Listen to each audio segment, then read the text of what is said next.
E aí pessoal, tudo bem? Bem-vindos a mais um vídeo aqui do canal. E hoje a gente vai falar sobre o novo filme do Martin Scorsese, Killers of the Flower Moon.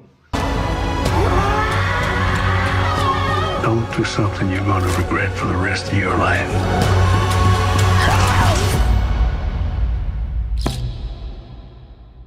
I ain't got nothing but regret. Assassino da Lua das Flores é uma tentativa da Apple de entrar no mercado do cinema, que já foi anunciado, acho que esse ano ou ano passado, que eles vão investir mais de 1 bilhão por ano fazendo produções cinematográficas. Ou seja, a Apple quer associar sua imagem ao cinema e uma das melhores formas de fazer isso é chamar um dos maiores diretores do cinema, que é o Martin Scorsese. E não só o Martin Scorsese, mas também como o Leonardo DiCaprio, Robert De Niro, entre muitas estrelas que esse filme tem. Só Killers of the Flower Moon custou 200 milhões de dólares para a Apple, então eles realmente não estão de brincadeira quando querem investir no cinema. 1 bilhão por ano, depois eles vão lançar Napoleão com o Joaquin Phoenix, então a Apple tá investindo pesado no cinema. Enfim, vamos falar sobre o filme. Antes de começar, eu tenho que dar 2 avisos.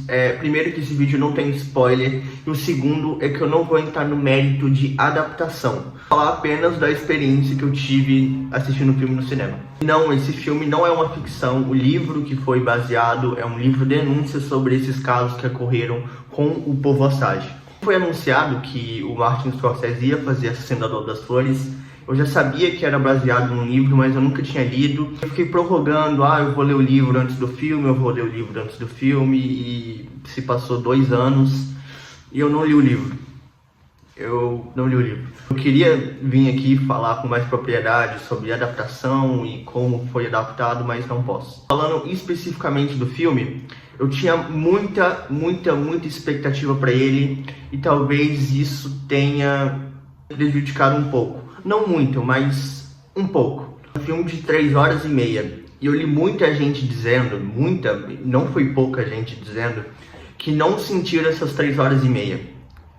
Definitivamente não tô com essas pessoas. Isso que eu tô dizendo não significa que eu fiquei entediado 3 horas e meia. Eu já vou entrar nesse mérito daqui a pouco.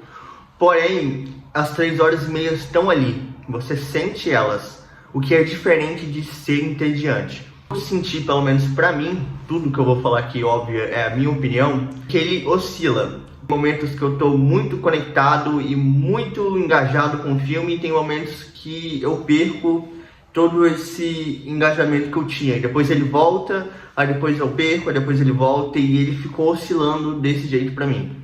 É estranho, mas isso pode acontecer muitas vezes em um filme que tem 3 horas e meia. Se eu for pegar um filme todo, eu tive muito mais momentos que eu me mantinha entretido e que eu estava muito conectado com a história do que momentos que eu não estava. Então, isso é muito positivo. Ele é assim, ele acontece alguma coisa maior, depois ele dá uma esfriada, depois acontece outra, depois ele dá uma esfriada, e ele vai contando essa história, que no final ela fica muito bem encaixada. E é bom de assistir no final. No final é gratificante assistir 3 horas e meia. O filme do Scorsese que eu senti exata a mesma coisa foi The Irishman. Só que em The Irishman eu não tive mais pontos de interesse. E aqui foi muito mais positivo. Uma coisa que eu achei muito interessante, como o Martin Scorsese ele tenta passar pra gente, é a forma que a gente vai tendo esses saltos temporais sem que a gente mesmo perceba. Com uma cena, com uma troca de palavras, você já consegue saber que mudou, já não é a mesma época que você estava vendo antes, por alguns acontecimentos. E isso acontece de forma tão sutil que no início você estava aqui e aqui passou muito tempo e foi muito rápido. O que evita aqueles saltos temporais, tipo, 3 meses depois, 5 anos depois, o que deixa mais dinâmico. O que realmente me chamou muito a atenção em Assassino da Lua das Flores é todas as atuações que o filme tem, em especial 3, que são os 3 principais: Leonardo DiCaprio, Robert De Niro e a surpresa, a que eu não conhecia, Lily Gladstone. Quero começar falando sobre a Lily Gladstone porque Robert De Niro e Leonardo DiCaprio já são figurinhas carimbadas do cinema, então não tem novidade nenhuma eu chegar aqui e falar, uau, o Robert De Niro tá muito bem, ou o Leonardo DiCaprio tá muito bem, porque isso Isso que já se tornou de costume, já é o padrão. Eu não conhecia a Lily Gladstone e quando ela apareceu e a personagem toda dela, ela carrega a dor de um povo inteiro no filme. E você consegue ver perfeitamente a dor dela, a dor da família e a dor de todo o povo. Porque a partir de determinado momento do filme, ela meio que representa todo esse povo. Óbvio que todo o povo está presente, mas em certas cenas, ela que vai fazer o papel de representar o povo. E ela faz isso de uma maneira tão forte que eu não sei como eu não conhecia ela antes. Não sei se ela já fez algum papel muito grande, eu não entrei pra ver nada dela depois do filme. Minha torcida pra ganhar a atriz coadjuvante no Oscar, porque foi incrível o que ela fez aqui. Na verdade, há uma discussão se ela é coadjuvante ou protagonista, mas ela é coadjuvante. Ela com certeza vai estar na categoria lá do Oscar de coadjuvante. Ela tem um certo protagonismo, mas é um grau de protagonismo muito baixo. O Leonardo DiCaprio é o protagonista do filme e o Robert De Niro, depois do filme, ele rouba um pouco desse protagonismo. Enfim, vamos falar agora um pouco sobre o Robert De Niro. Só um pouco, porque já vou falar coisas repetidas. O personagem do Robert De Niro é aquele clássico político com caráter duvidoso que defende por tudo os seus interesses. E você realmente acredita que o Robert De Niro é um político, é incrível. Eu estava assistindo um vídeo do Gaveta, eu acho que a grande parte de vocês conhece, um youtuber aqui que fala de cinema e audiovisual. E ele fala que todo mundo atua bem no filme do Scorsese.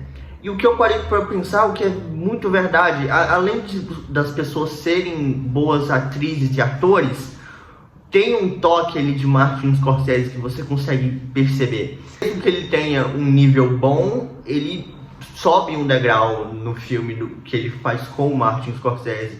E acho que é por isso que o Robert De Niro está tão acima dos outros, porque são 10 filmes com ele. Vai ser muito legal ver ano que vem a disputa do Oscar 2024, porque a gente tem Robert Downey Jr., Robert De Niro, Ryan Gosling, Mark Ruffalo.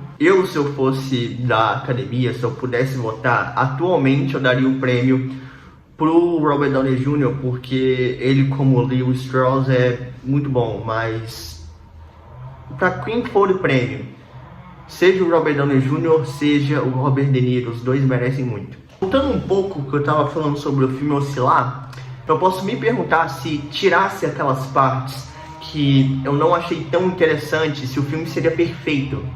E a resposta é não, porque essas partes são importantes para o desenvolvimento, para essas cenas de interesse serem realmente interessantes. Então não tem como eu tirar essas partes do filme e o filme ser bom, entendeu? Essas cenas são... O que eu quero realmente dizer é que essas cenas são necessárias, mas que não automaticamente me prendeu a atenção. Falando desse jeito, parece que eu não gostei da cena da Lua das Flores, mas isso que é o real oposto. Eu gostei muito, mas eu tenho algumas ressalvas em algumas partes que não me interessou tanto. O que eu já disse no início do vídeo, a expectativa que eu criei é que era um filme perfeito e que ia ter o Robert De Niro e o Leonardo DiCaprio e que, nossa, eu ia dar um 10 e não é um 10, mas é um excelente filme. Então, o controle de expectativas é sempre muito bem-vindo. Acho que eu já disse isso antes em algum outro vídeo, mas eu vou tentar não criar expectativas para qualquer outro filme, seja dele ou seja de qualquer outro diretor. Bom, para encerrar, Killers of the Flower Moon é um ótimo filme com excelentes atuações, mas que na minha experiência oscilou entre eu estar muito entretido e muito animado e que em outras cenas eu esperasse que esse sentimento voltasse. O que ele realmente volta, é por isso que ele oscila. Por mais que eu fale que em alguns momentos que eu não tenha ficado entretido, eu posso dizer que em 70% do tempo eu fiquei, então 3 horas e meia são gratificantes no final. Para Assassino da Lua das Flores é nota 7. Tenho aqui 2 outros vídeos se você quiser assistir. E muito obrigado, deixa o like se você gostou. Se você também não gostou, deixe a sua opinião do filme aqui nos comentários. E eu te vejo no próximo vídeo. Muito obrigado e até a próxima.